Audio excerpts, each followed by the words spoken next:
नमस्कार दोस्तों। कहानियों की श्रृंखला में आज सुनेंगे चित्रा मुद्गल जी की कहानी आंगन की चिड़िया। लेकिन उससे पहले मेरा आपसे विनम्र अनुरोध है कि अगर मेरे द्वारा सुनाई हुई कहानियाँ आपको अच्छी लगती हैं और आपने अभी तक मेरे चैनल को सब्सक्राइब नहीं किया है तो सब्सक्राइब ज़रूर करें, लाइक करें और अपने दोस्तों और परिचितों में शेयर भी करें।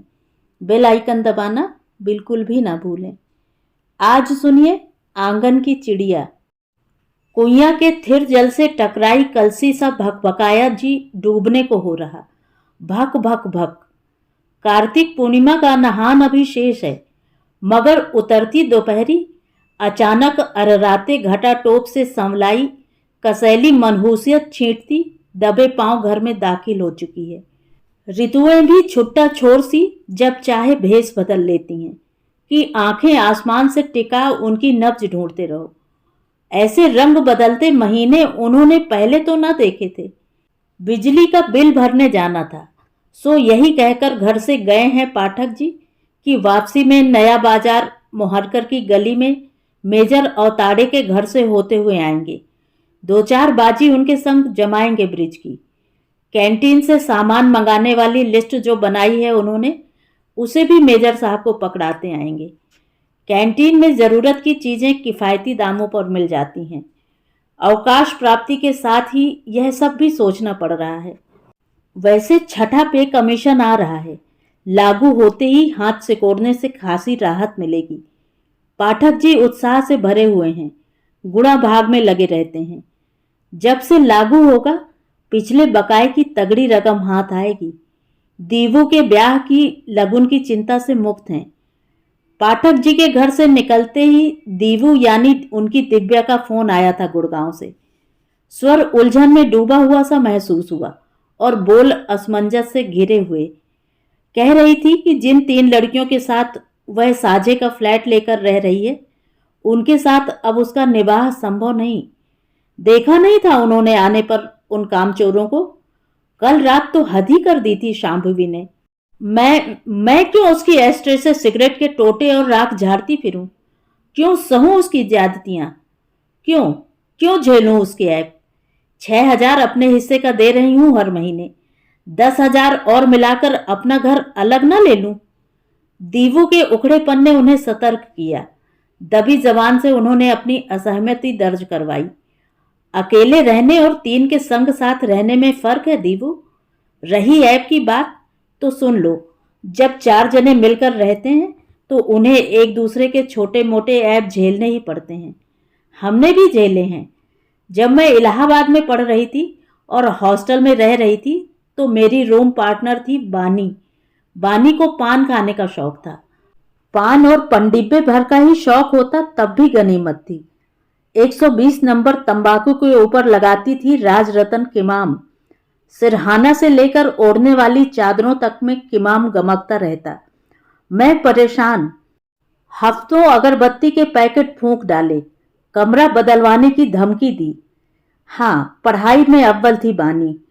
हार कर बानी के ऐप के साथ रहने की आदत डाल ली। तुम और कर ही क्या सकती थी माँ? बाहर किराए का मकान लेकर रहना तुम्हारे लिए संभव नहीं था।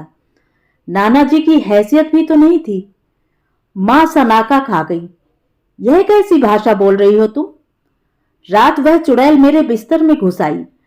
घुसने की कोशिश तो उसने पहले भी की थी। फोन काट दिया गया। अकबकाई सी वह कुछ समझ नहीं पाई। कुछ देर तक उसके फोन के दोबारा आने का इंतजार करती रही। रोज वही फोन करती है। कट जाने के बाद या काट दिए जाने के बाद भी वही दोबारा मिलाती है। कह रखा है उसने।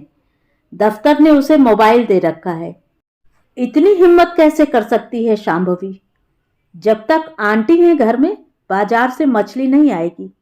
बंगाली लड़की के लिए मछली और भात के बिना खाना खा पाना संभव नहीं। उन्होंने समझाने की कोशिश की थी शांभवी को। वे लोग निश्चय ही घोर शाकाहारी हैं खान पान में, मगर कोई उनके साथ बैठकर जो खाना चाहे सो खाए, उन्हें कोई आपत्ति नहीं। सिगरेट भी शांभवी को कभी अपने सामने पीते हुए नहीं देखा। अलबत्ता खूबसूरत सी एश ट्रे उसके कमरे में रखी हुई अवश्य देखी थी उन्होंने। तब यही महसूस किया था, घर की टूटन से छीजी हुई बच्ची है। महानगर का अकेलापन कब कौन सा रूप धर लत सा चिपक जाएगा, कहना मुश्किल है। रही बात दीवू की, तो उनकी और पाठक जी की निरंतर यही कोशिश बनी हुई है कि वे दोनों अपनी इकलौती संतान को ग्वालियर और दिल्ली की दूरी कभी महसूस नहीं होने दें। IMT गाजियाबाद से MA MBA कर रही थी, तब भी उनकी भागदौड़ बदस्तूर जारी थी। मायके और ससुराल वालों ने यहां तक चेतावनी दे डाली, बच्ची को अकेले दिल्ली क्यों भेज रहे हो? नौकरी वहीं करवानी है तो यहाँ की रिहाइश छोड़ दिल्ली ही मकान क्यों नहीं खरीद लेते? अनिरुद्ध तो अब रहा नहीं, किस किस से तर्क वितर्क करते और बताते कि बेटे के लिए बुने गए सपने भी अब बच्ची की उठान में सलमे से टक गए हैं। वैसे भी वे लोग जीवन भर दीवू के संग चिपके रहने से रहे, ग्वालियर क्यों छोड़ें? 4 कदम पर है बाजार और अटारी की मुंडेर लांग भर भरे हैं अपने। गुहार लगाओ कि भरभरा कर देहरी पर सब हाजिर। पलट कर फोन नहीं आया दीवू का तो उन्होंने स्वयं फोन कर लेना मुनासिब समझा। टेक पाने के लिए आंधर सा दीवार टटोल रहा है मन। हाँ माँ बोलो, व्यस्त भाव से टोह दी। घिरी हुई है शायद दीवू, उन्हें कौन सी लंबी बात करनी है। सीख से उठा खन खजूरे को उनकी ओर उसने ही तो उछाला है। सुन, तूने जो कहा, गलत फहमी भी तो हो सकती है तेरी। गलत फहमी माने सहेली के संग गलबैयां डाल के सोया नहीं जा सकता। उनकी नादानी पर तरस खाती चप सी ध्वनि उनके कान में सरकी। छोड़ो माँ, अब इतनी भी नादान नहीं मैं कि मकसद ना भांप सकूं। 36 साल पुराना है उनके निवाड़ के पलंग का गद्दा। ब्याह के समय धुनकवा के भरवाया गया था। रुई गठिया रही है, धुनकवाना जरूरी है। कब से टल रहा है मामला। खोल के लिए मोटा पटरी वाला कपड़ा खरीदना होगा, तभी तो धुनकवाया जा सकेगा गद्दा।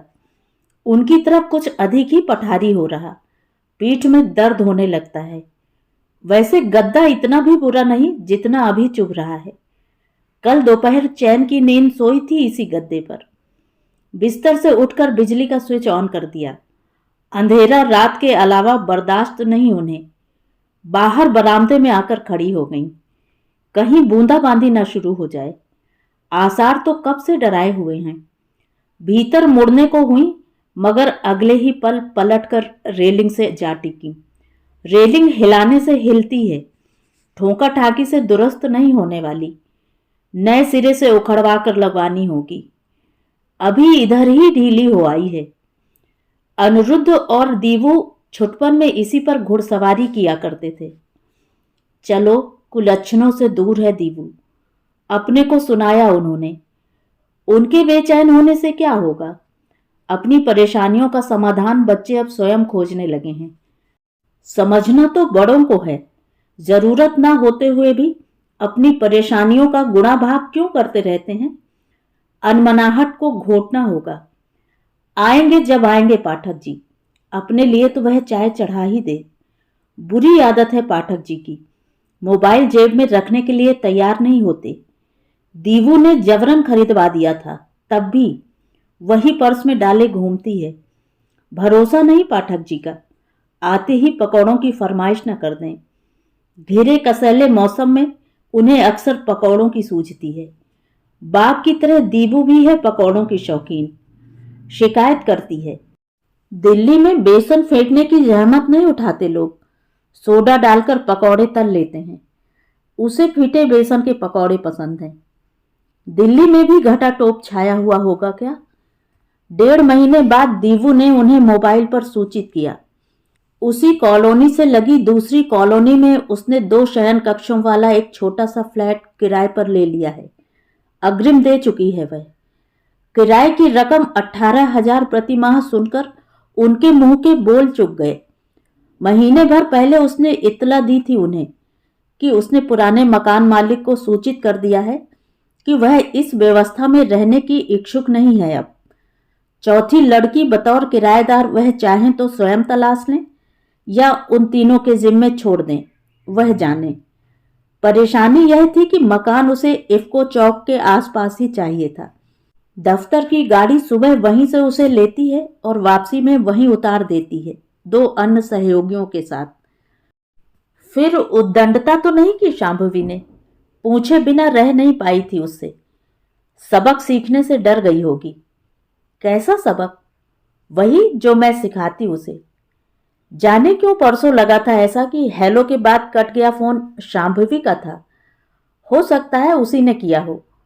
अभी परसों ही तो उसने कहा था घर से निकलने से पहले, आंटी की याद आ रही है।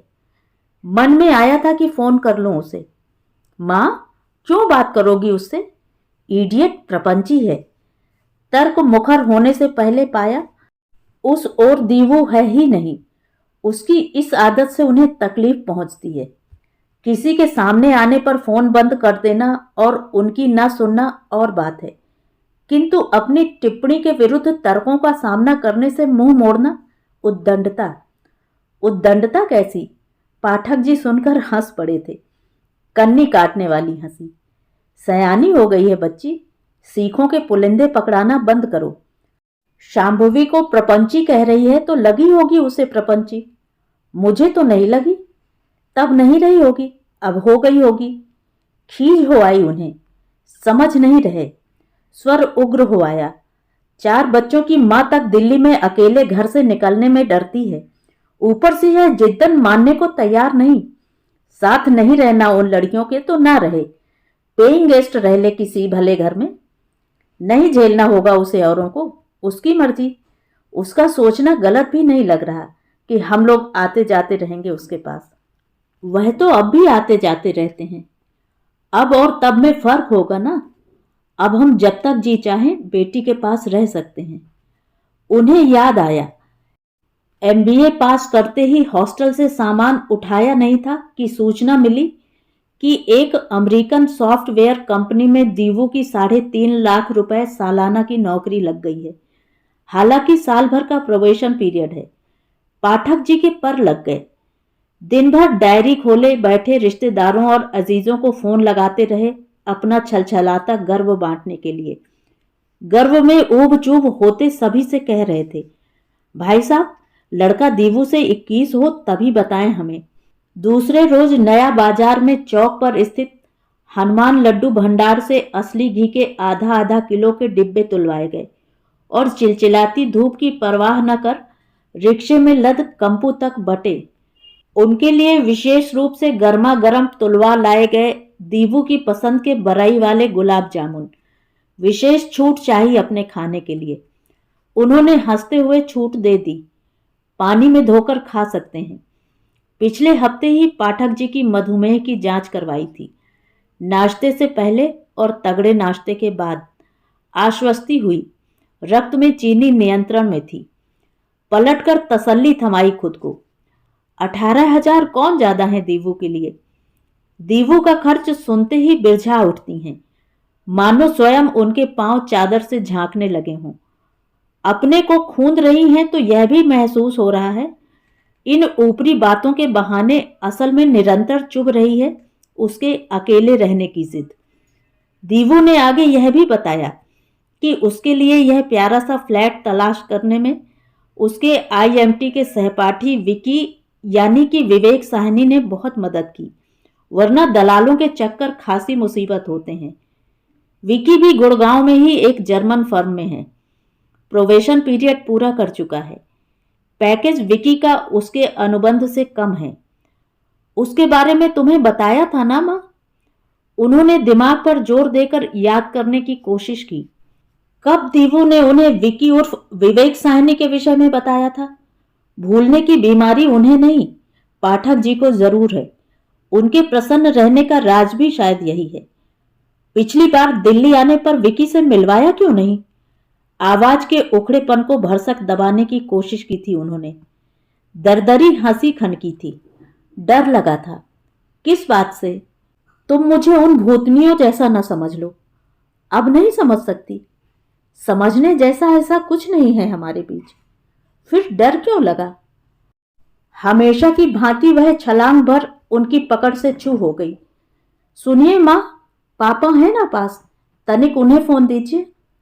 पाठक जी को फोन नहीं पकड़ाया तो फोन रख दिया जाएगा। गनीमत है, डर है लड़की को। डर का नैतिकता से गहरा ताल्लुक है। जब भी उसे डरा हुआ देखती हैं, आश्वस्ति से भर उठती हैं। मोबाइल कान से सटा पाठक जी चौखट से बाहर हो बरामदे में टहलने लगे। रसोई में पलट वे प्लेटफॉर्म की बिखराहट सरियाने लगी। बर्तन आहिस्ता समेटती हैं। टकराने की झन्नाहट उन्हें खटकती है। बर्तनों की टकराहट को सास घर की अशांति से जोड़ती थी और बरकत में रोड़ा। काम निपटाते हाथ उलझे हुए जरूर हैं, मगर भीतर चंबल का बीहड़ भाएं भाएं करता हुआ गया। प्लेटफॉर्म पहुंचते पोछे को वह बुलडोजर में बदलने की कोशिश करती हैं। उगते डूह कद काढ़े, इससे पहले ढहा उन्हें समतल कर देना चाहती हैं। न चाहते हुए भी क्यों दाखिल हो जाता है बीहड़ उनके भीतर। डर कौन रहा है? छोटे में दीवू डरकर सच बोलने लगती थी और अनिरुद्ध झूठ। दबिश बढ़ते ही अनिरुद्ध को भी पटरी पर आते समय नहीं लगता था। बच्चों को डराकर शायद वह स्वयं भयमुक्त होना चाहती थी। डर उन्हें अनावश्यक भी तो डराता रहता है, बर्रइयों सा उनके भीतर भिनकता। दीवू ने नहीं किया मनुहार इस बार कि मां, तुम्हारे आए बिना गृह प्रवेश कैसे करूंगी। पापा और तुम अगले हफ्ते का दिल्ली का टिकट आरक्षित करवा लो। घर सुव्यवस्थित कौन करेगा? मुझे कहाँ समय है। चुड़ैलों वाले इस घर की सारी जरूरत की चीजें तुम देख ही गई हो कि मकान मालिक ने दे रखी है। हो सकता है पाठक जी से इस बाबत बात की हो उसने। पूछने पर पाठक जी ने इनकार में सिर हिला दिया। हमें तो चिबिल्ली संता बनता के जोक्स सुना रही थी। कुछ नए जोक्स एसएमएस करेगी। कह रही थी पापा, मैं उन्हें सुना नहीं सकती। अनमनाहट में पत्नी का नमकीन लंबा चेहरा सूखी बेल पर लटकी तुरई सा लटक आता है। अनमनाहट साड़ी सी हरदम लपेटे रहने की आदत इधर कुछ ज्यादा ही बढ़ गई उनमें। पाठक जी ने स्वर में धैर्य की माया बढ़ाई। भाई, दीवू ने नहीं कहा आने के लिए तो खुद क्यों नहीं कह देती कि मैं दिल्ली आ रही हूं? आगे जोड़ा उन्होंने। उनके कुछ बोलने की उतावली को खामोश रहने पर विवश करते हुए यह भी कह रही थी मुन्नो, पापा अपना और मम्मी का पासपोर्ट बनवा लें। भोपाल जाना पड़े तो हो आए। लाड़ में पाठक जी दीवू को अनेक संबोधनों से पुकारते हैं। 5वें रोज फोन पर वह उन्हें कुछ फुर्सत में लगी, जबकि हेलो हाय लगभग रोज ही होती रहती है। सुन दीवू, मैं आती हूं। नए घर की जमा जमाई अकेले तेरे बूते की नहीं। उन्होंने यह भी बता दिया कि उसके कहे मुताबिक मखमल की डबल बेड की रजाई का फर्द लेकर भरवा लिया है उन्होंने। रंग भी उसकी पसंद का मिल गया है।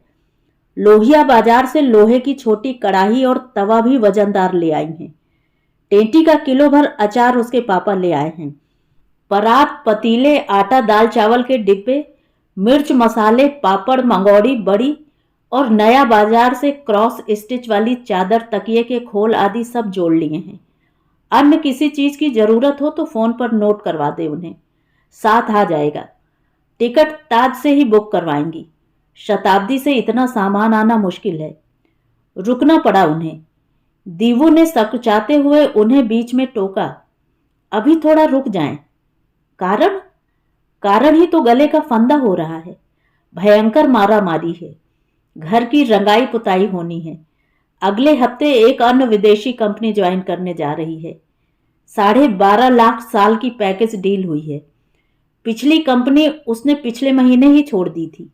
उन्हें और पापा को नहीं बताया तो सिर्फ यही सोचकर कि खामखा उनके चैन में खलल क्यों डाले। नई कंपनी जे को ज्वाइन करते ही उसे फौरन जेनेवा जाना है, कंपनी की एक प्रशिक्षण योजना के तहत। जेनेवा से 1.25 महीने बाद लौटना होगा। इसी बीच वीजा आदि की औपचारिकताएं पूरी होनी है। आने की कोशिश होगी उसकी ग्वालियर, लेकिन गुंजाइश निकलती नहीं दिख रही। उसके जेनेवा से लौट आने पर ही दिल्ली आने का कार्यक्रम बनाएं। संभव है तब तक लोन आदि का प्रबंध कर वह अपनी गाड़ी खरीद ले। गाड़ी के बिना दिल्ली में आवाजाही कठिन है। गाड़ी चलाना सीख रही है। बाकायदा ड्राइविंग स्कूल ज्वाइन किया हुआ है। पापा से जिक्र ना करें, उन्हें चौंका देना चाहती है स्टेशन से घर ले जाकर। उन लोगों की कमी उठते बैठते निरंतर महसूस हो रही है। छोटा शहर अकेला नहीं करता, बड़ा निगल लेता है। कल रात उनकी और पापा की इतनी जोर की याद आई, उनकी गोद की हुड़क जो मचती है। जेनेवा जाने से पहले फोन कर उनका आशीर्वाद लेगी, एयरपोर्ट से उन्हें फोन करेगी। अब उससे यह ना कहने लगे कि वह ग्वालियर से उसके रास्ते के लिए खस्ता बनाकर भेज रही हैं। कोई आने वाला न मिला तो कुरियर से सुरक्षित भिजवाने का जतन करेंगी। माँ, क्यों याद आ रही हो इस वक्त इतनी ज्यादा? सुनते ही भड़बड़ाया मन आंखों में उमड़ आया। हास्यास्पद लगने वाले उसके पापा के तमाम संबोधन उसे पुकारने के पिघलने को बेचैन हुआ है उनके होठों पर। मुन्ना, मोटू, मोरी बिलरिया, चुनमुन, पुत्री, पिड़कुल, पिपीलिका बंदरिया, गुलबुल और बछिया। सिर पर भरे बादलों सा वक्त गुजरने लगा। वक्त बहने के लिए ही तो होता है। ऐसे बहता है कि कब उम्र गुजर गई अंदाजा ही नहीं लगता। जेनेवा से प्रशिक्षण लेकर लौटी दीपू हांगकांग, ऑस्ट्रेलिया और अमेरिका की यात्रा पर निकल गई। पाठक जी बात होने पर अपनी बिल्लरिया को समझाते, नित्य प्रति सोने से पूर्व डायरी लिखना न भूले, अलग अलग जगहों के अलग अलग एल्बम बनाना न भूले, यह करना ना भूले, वह करना ना भूले। उधर से हाँ पापा में ही जवाब मिलता रहा होगा। बिना सुने उन्हें अंदाजा है। पिछली किसी शाम पाठक जी हुलस के मित्र मेजर औताड़े को फोन पर बता रहे थे। एक वे हैं कि एक ही शहर में घर घुस्सू से बने हुए, कभी बाहर निकलने की ही नहीं सोची। ग्वालियर न छोड़ने के चक्कर में उन्होंने कई महत्वपूर्ण तबादले भोपाल जाकर राजनीतिज्ञों के दरवाजे खटखटाकर निरस्त करवाए। पदोन्नति का मोह छोड़ देश ही नहीं घूम पाए वह, और उनकी दीवों का एक पांव हवाई जहाज में ही बना रहता है। शादी, हाँ, उसकी शादी की चिंता बराबर बनी हुई है उन्हें। वे भी तो परिचित हैं उनके रायबरेली वाले बड़े मामा प्रोफेसर रामवचन तिवारी से। आईएएस में इसी साल चुन लिए गए सर्वेश मिश्रा के मामा के माध्यम से उन्होंने दीवू और सर्वेश के ब्याह और लेन देन के संदर्भ में बात चलाई। तस्वीरें मांगी गई थी दीपू की, तो अनुराधा ने भेज दी हैं बड़े मामा जी को। बात लड़का लड़की की पसंद पर टिकी हुई है। ना ना ना, आप ठीक कह रहे हैं मेजर साहब। पसंद के बावजूद टीम टाम में लाखों ढीले करने पड़ सकते हैं। हाँ, हमने भी तय कर लिया। कौन दो चार औलादों को लग्गे लगाना है हमें, ले देकर एक दीवू ही तो है। कपड़े तहा अलमारी में सरियाते हुए चिहुक कर ख्याल आया, गैस पर चाय का पानी चढ़ाकर आई थी। काम से हाथ खींच दौड़ी तो पाया पतीली की पेंदी अंगारा हो रही है। अलमारी जब जब कपड़े रखने निकालने के लिए खोलती है, बीच के कोने में हैंगर पर टंगे अनिरुद्ध के स्कूल के कोट को छूना नहीं भूलती। पलटी और शेष कपड़ों को यथास्थान रख कोट को छूने लगी। उस सांस गहरा आई, कितना रुके और रुका जाए तब ना। मुंह देखे बिना सब्र नहीं बंधता, जैसे विदा कर दिया हो दीवू को। मकर संक्रांति से पहले ही अड़ गईं। खिचड़ी वहीं मनाएंगी और यहां निकाल कर रख जाएंगी, ताकि पाठक जी हाथ लगाकर भिजवा दें नया बाजार द्विवेदी पंडित जी के घर। मोबाइल पर दीवू को सूचित कर दिया। 12 जनवरी की ताज से वह दिल्ली आने की टिकट बुक कराने जा रही हैं। कोई हील हुज्जत नहीं सुननी उन्हें। काम धंधे की व्यस्तता सभी पर लदी होती है। उसके बाहर आने जाने से उन्हें क्या दिक्कत, घर है ना रहने के लिए। पाठक जी ने पहले ही साथ चलने से मना कर दिया था। पेड़ों पर हार्निया गुमटे सा बाहर निकल आया है। बाड़े के डॉक्टर मित्तल से निरंतर परामर्श कर रहे हैं। हार्निया के लिए बनाए विशेष बेल्ट को उन्होंने बांधे रखने का सुझाव दिया है। दर्द मामूली सा उठता है। उनके लौटने तक ऑपरेशन टालेंगे। प्रोस्टेट की नई समस्या शुरू हो गई है। दीवू से उनके कष्ट का रोना न रोएं। समय पर बताना जरूरी होगा तब बता दिया जाएगा। मामूली ऑपरेशन है। नौकरी उसकी बड़ी है। बड़ी नौकरी की समस्याएं दम चुसनी होती हैं। उन्होंने सरकारी नौकरी की है। सरकारी नौकरी ताजी बियाई भैंस सी दरवाजे बंदी सदैव निश्चिंत किए रहती है। सुनकर दीवू ने अब की बार कोई नानुकुर नहीं की। कहा कि वह गुड़गांव से निजामुद्दीन स्टेशन पहुंचकर उन्हें ले लेगी, चिंता न करें। मौसम ने उनकी अधीरता को अनुकूलता से सहलाए रखा। आशंकाओं को परे ढकेल 2 रोज से चमकीले सुनहरे घाम की चढ़त ने कोहरे को ठिठकाए रखा था। उम्मीद थी कि ताज निर्धारित समय पर निजामुद्दीन पहुंच जाएगी। गाड़ी की रफ्तार जहां कहीं भी धीमी पड़ती, उनका जी बेलगाम होने लगता। पनहाई गाय सा बछिया से लिपटने को व्याकुल, उनकी आंखों पर जैसे भरोसा नहीं था। व्याकुलता ने अपनी आंखें खोल ली थीं। अंधेरे और दूर टिमटिमाते जुगनू से उजाले में उगती और पीछे छूटती बस्तियों को, खिड़की के मोटे कांच को भेद पहचान लेना चाहती थी वे आंखें कि दिल्ली कितनी दूर है, दीवों की गृहस्थी ढोकर ले जा रही हैं।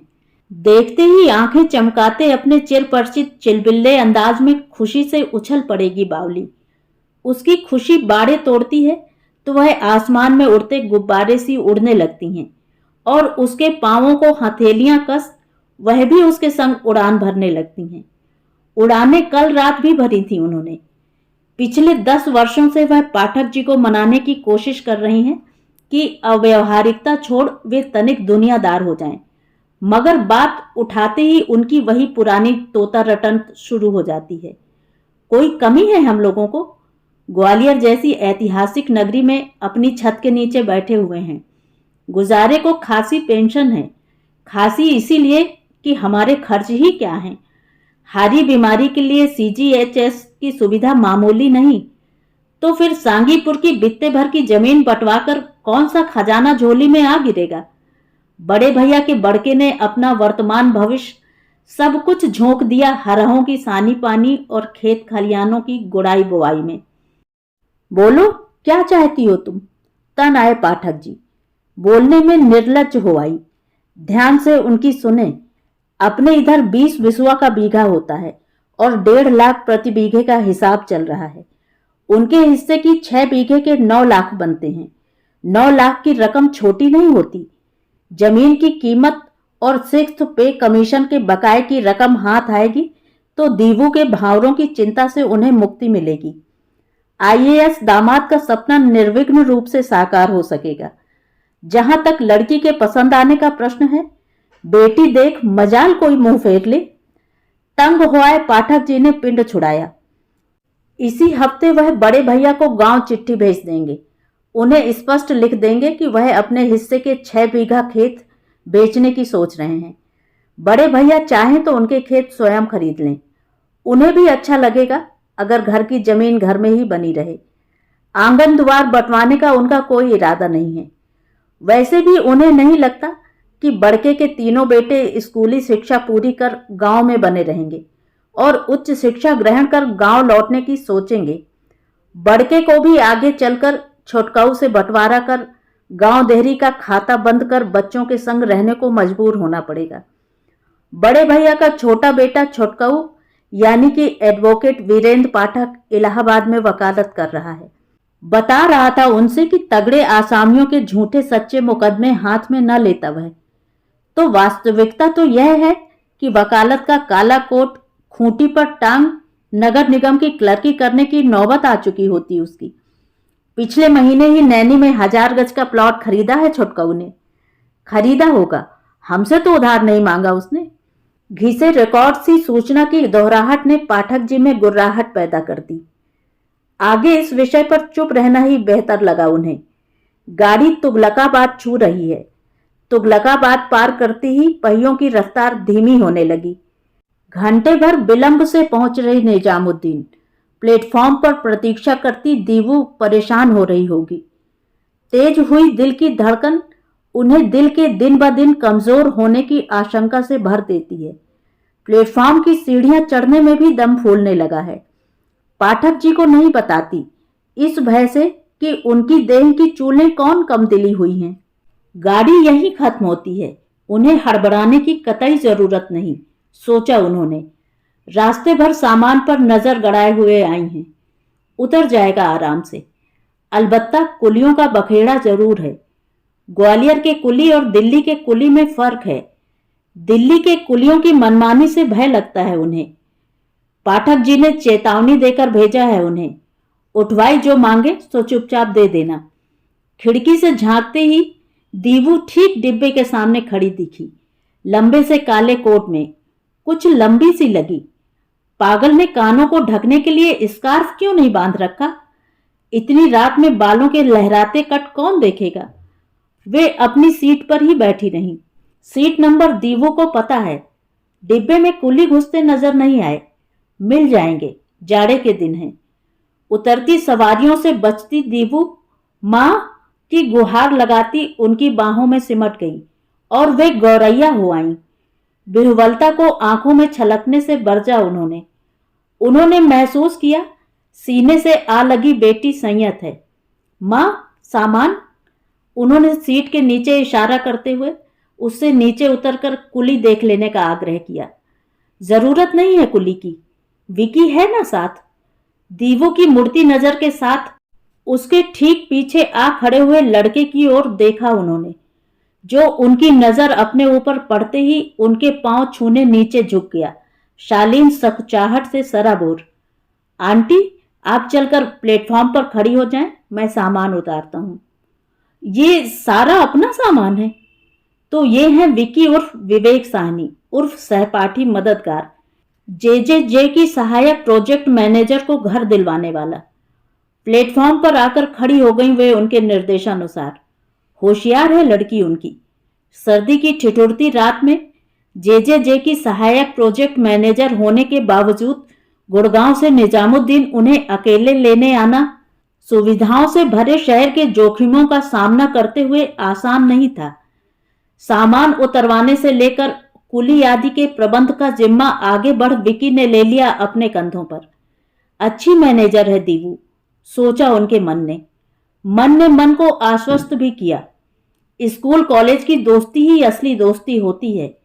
उसकी जगह न रिश्तेदार ले सकते हैं न कार्यालय के सहकर्मी, क्योंकि बीच में उनके न कोई स्वार्थ होता है न प्रतिस्पर्धा।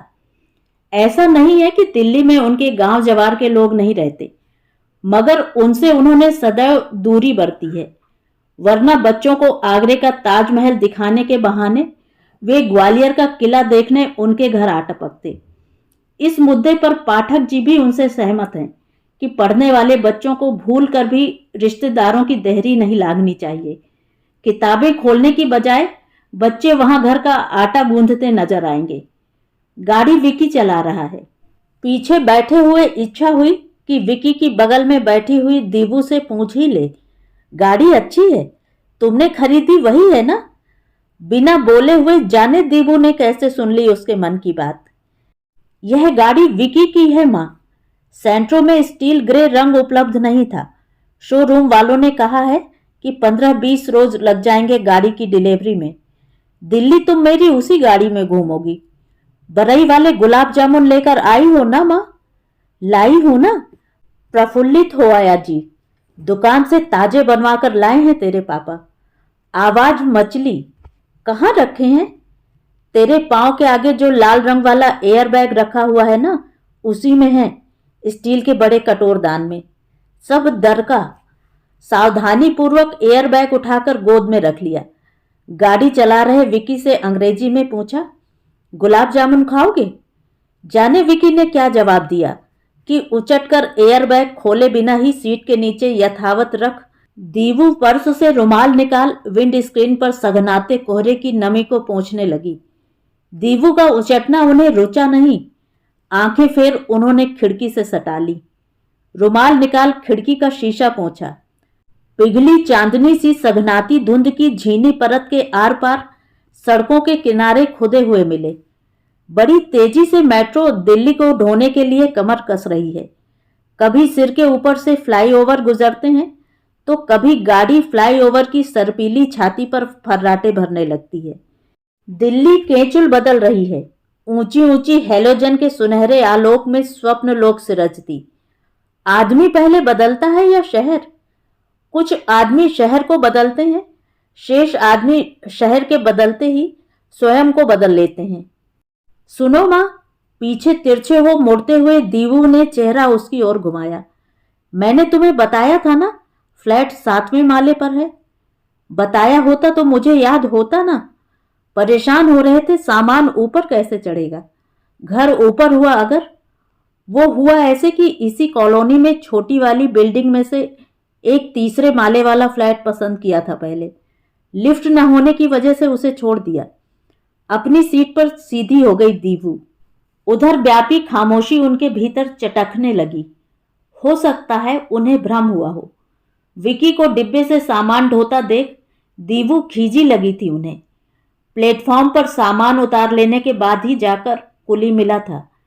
पाठक जी की पुरानी पैंटों से सिले गए झोलों का सदुपयोग भी अखरा होगा उसे। एल्युमिनियम का पुराना ट्रंक देख बिदकी होगी। भारी भरकम डबल बेड की रजाई सुरक्षित लाने का और क्या तरीका हो सकता था। पिछले महीने ही कैंटीन से 2 बढ़िया एयरबैग मंगवाए हैं पाठक जी ने, लेकिन उन्हें हाथ नहीं लगाया खरोंच पड़ने के अंदेशे से। कड़ाही, तवा, चिमटा पुराने झोलों में ही भले। यह क्या जाने गृहस्थी के झंझट। घर ले लेने भर से घर नहीं बस जाता।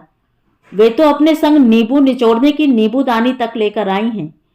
कब किस चीज की जरूरत आन पड़े कौन जाने। उसके ब्याह के लिए उसके पैदा होते ही चीज वस्त जोड़ने लगी थी। उन्हें तो अपनी 38 साल पुरानी गृहस्थी में भी लगता रहता है कि वे अब तक अपनी बैठक को उस तरह नहीं सजा पाई जिस तरह सजाना चाह रही थी। बस आ गए माँ, वह रहा सामने इफ्को चौक। हम यहीं से मुड़ेंगे। मालूम है पिछली बार यहीं किसी मॉल में ले गई थी। इफ्को चौक से गाड़ी बाएं मुड़ गई। पहुंच भी गए। रास्ते भर दोनों अंग्रेजी में लगातार बतियाते रहे हैं। इलाहाबाद विश्वविद्यालय से उन्होंने भी अंग्रेजी में एमए किया है, मगर एक बात उनके पल्ले नहीं पड़ी। पढ़ती कैसे? खुसुर फुसुर गलबहियां डाले कानों को ही समझ में आती है। कॉलोनी बड़ी शानदार लगी उन्हें। सजावटी पेड़ पौधों से सजी धजी। गुलमोहर अभी कद निकाल रहे हैं। 2-4 वर्षों के भीतर ही रिहाइश के लिए तैयार हुई लगती है। दीवू ने घर का लैच खोला। ठिठक गई दरवाजे पर। दोनों ओर क्रिसमस ट्री के 2 गमले रखे हुए थे और चौखट के ऊपर लटक रहा था कच्ची तोरण। यहां कैसे आया? पिछली बार दीवू, शांभवी, अनिभा और शुभ्रा के साथ मयूर विहार के निकट अक्षरधाम गई थी तो ग्वालियर के लिए ठीक ऐसा ही खरीदा था उन्होंने। कौड़ियों की झालर और गेंदे के फूलों से गोल मटोल रंग बिरंगे फुंदनों से अलंकृत, किनारों पर ठीक वैसे ही नन्हे चोटीले लटके हुए। माँ, भीतर आइए ना। चकित सी वह बेहद सुरुचिपूर्ण बैठक में दाखिल हुई। लिफ्ट रोक विकी सामान उतार बैठक की दाहिनी खिड़की के नीचे के खाली स्थान पर रखने लगा। रसोई में ले गई दीवू। यह मॉड्यूलर किचन है माँ, बस फ्रिज, अवन, वाटर प्यूरिफायर भर खरीदे हैं। और उन्हें लेकर मुड़ी दीवू शयन कक्ष की ओर। यह है बेडरूम। मोटे गद्दे से सजा हुआ पीतल का शाहाना भारी भरकम पलंग उन्हें बहुत पसंद आया। बहुत सुंदर है, कलात्मक। मैं तेरे लिए मखमल की बेहद प्यारी सी डबल बेड की रजाई लेकर आई हूं, अभी निकाल कर लाई। रुई की है? हाँ, रुई की। कौन ओढ़ेगा रुई की रजाई माँ? तू नहीं ओढ़ेगी? मैं नहीं ओढ़ सकती रुई की रजाई। गद्दों में डस्ट माइट्स हो जाते हैं। मैंने फोम की खरीद ली है। लेकिन तूने ही तो कहा था भरवाने के लिए। जवाब में दीवू खिलखिलाई। कहा होगा, तब तुम्हारी पसंद ही मेरी पसंद थी ना। हतप्रभ हो उठी। उनके सीने में चंबल के ढूंढ भर भर आए। लगा कि उनकी घुटी चीखें पिघले लावे में तब्दील हो रही हैं। सहसा उन्होंने स्वयं को झचकोरा, जैसे पाठशाला से लौटते हुए गांव के प्रमुख गलियारे के एक ओर खड़े बेरी के तने को घेर कर झचकोरती थीं। विकी घर में मौजूद है। पराए बच्चे के सामने आत्मबल खो निरीह हो उठना उचित नहीं, भले ही वह दीवू का सहपाठी रहा हो। संयत होने की चेष्टा करती हुई वह शयन कक्ष से बाहर निकल आई। बैठक में रखे सामान में लाल रंग वाला एयरबैग ढूंढने लगी। एक अन्य एयरबैग के नीचे रखा हुआ दिख गया उन्हें लाल वाला एयरबैग। उन्हें ऊपर वाला बैग उठाते देख विकी मदद को लपक आया। लाल वाला एयरबैग भी खोल दिया उसने। बैग से उन्होंने मुरैना गजक वाले किलो किलो भर के 2 डिब्बे निकाले, गुड़ और शक्कर दोनों के, और डिब्बों को विकी की ओर बढ़ाते हुए बोली, एक के ऊपर एक हो रहा है बेटा, बहुत रात हो गई, शेष धरा उठाई हम सुबह कर लेंगे। तुम अब घर निकल जाओ, सब रास्ता देख रहे होंगे तुम्हारा। सकुचाए से खड़े विकी के हाथ से गजक के दोनों डिब्बे लेते हुए दीवू सीधे उनके सामने आ खड़ी हुई। तुम्हें और पापा को बताने की मैं हिम्मत नहीं संजो पाई मां। दरअसल मैंने और विक्की ने बिना फेरों के साथ रहने का निश्चय किया है। तुम आ गई हो तो अब हमारे संबंधों पर मुहर लग जाएगी। वे ढहती सी पास वाले सोफे के हत्थे से टिकती सोफे में धंस गईं। उन्हीं के सहारे दीवू ने उबरने की कोशिश की। कुछ खाओगी मां? बड़ी कठिनाई से अपने स्वर को खोज होठों तक खींच कर लाई। रास्ते में दवा खानी थी, साथ लाई कचौड़ियों में से 2 निकालकर खा ली थी। कॉफी बना दूं? उद्दंड, बदतमीज, भीतर गरजी। बाहर दीवू को यही सुनाई दिया, जरूरत नहीं। दांत भिंच गए उनके।